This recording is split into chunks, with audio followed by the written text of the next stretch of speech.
Okay, so today what we'll be doing, this is another EOCT practice problem for the geometry, analytic geometry EOCT. Okay, so we have X. It says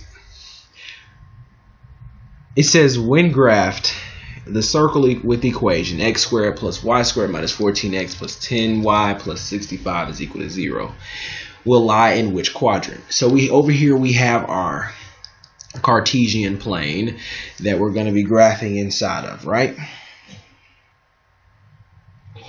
So let's go ahead and get into our formulas here. Now the circle equation is actually x, pen not writing, one second here. The circle equation is actually x minus h squared plus y minus k squared is equal to r squared, right? There's another one where the vertex is 0, 0, which is x squared plus y squared is equal to r squared, okay? Now, let's take a look at this. So we have x squared plus y squared minus 14x plus 10y plus 65 is equal to 0.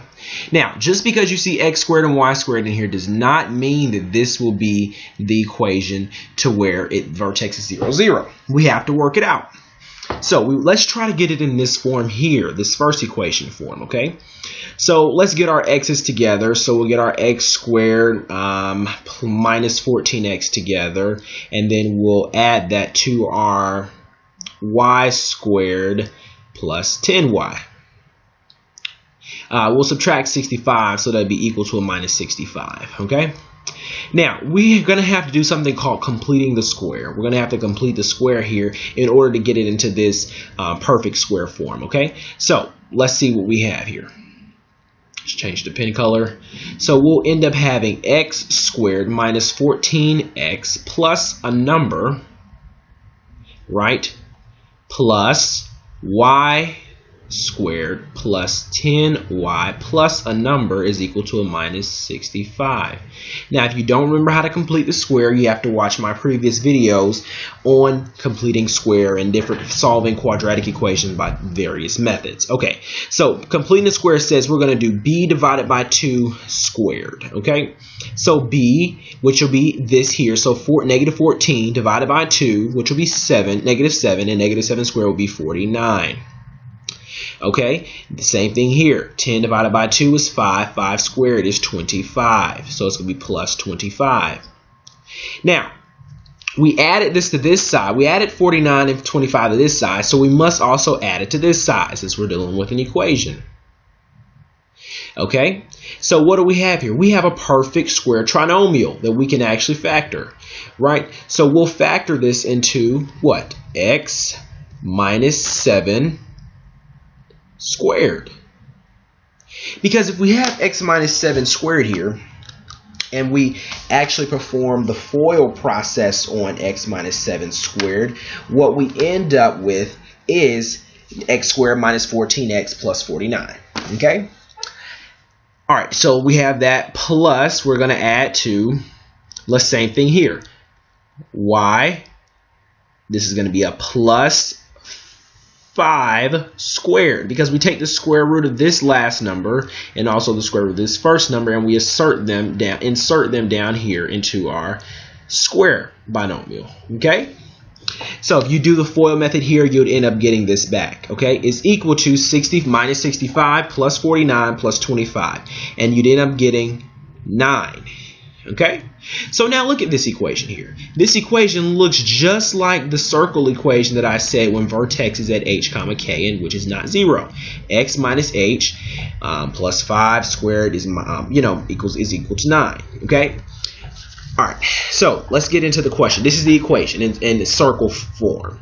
I mean, this is this circle equation in the actual circle standard form.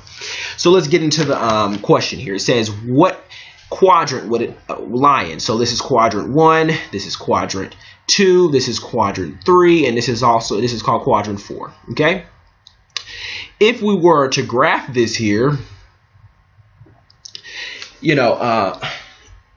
if we were to graph this here, I remember what we're gonna do, okay, sorry about that. But yeah, if we were to graph this here, we'd actually have to identify our vertex, which is h, comma, k. Okay, now here we know this is h and this is k. What we need to do anytime it's in this form here, we need to take the opposite of it to get h comma k, right? So this is going to be the opposite of -7 is going to be +7. The opposite of +5 is going to be -5. So this is my vertex, 7 comma -5.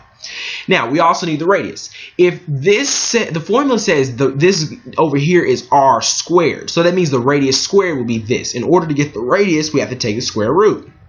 Because radius is equal to, so let's see, radius is equal to r, give me 1 second here. If we have radius equal to the square root of 9, which r will be equal to, square root of 9 is 3. So this is our vertex here, this is our radius. So let's graph, this is enough to graph this circle here. So let's go ahead and do it. So we go 7, let's see, so we're going to go 7, 1, 2, 3, 4, 5, 6, 7. And then we're going to go down 5. 1, 2, 3, 4, 5. So by the looks of it, if our center is all the way down here, our radius is going to go up from 3, 1, 2, 3, point here. This way 3, 1, 2, 3. And down 3, 1, 2, 3. And this way 3. Okay? Now, it's actually going to extend a little bit further, but since we can't get our page extended that far, that's a terrible looking circle, you guys. It looks like a peach. But since we can't get our circle to go that far, we already see that this is going to lie in quadrant number 4, so we don't have to do any more work. So therefore, our answer would be D, quadrant 4.